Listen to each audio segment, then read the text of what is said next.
Now, the task force charged with getting the COVID-19 vaccine to every person in Ontario who wants it met for the very first time today.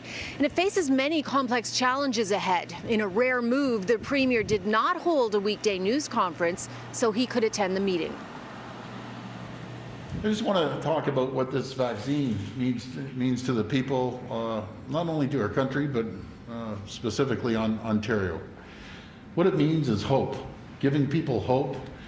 It is the first conference call with the newly announced task force that has 9 members, including former Toronto Police Chief Mark Saunders, a bioethicist, and 5 doctors. It's our job to make sure to distribute it in a timely fashion. When I say timely, almost immediately. Who's getting it first?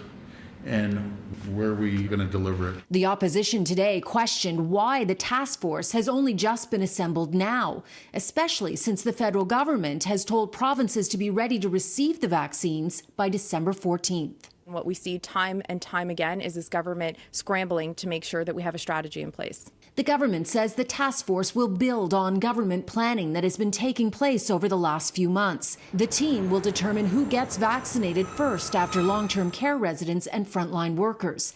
But according to Dr. Michael Warner, the head of critical care at Michael Garron Hospital, there are many other issues that need to be tackled. Should people who live in congregate settings outside of long-term care, like apartment buildings or public housing, be prioritized over people who live in single-family homes? We need some type of computer system to make sure that we know when a person has received their first vaccination, when they're due to get their second, and also some way of tracking whether or not they've had side effects from the vaccine. What do you say to people who are nervous about this vaccine?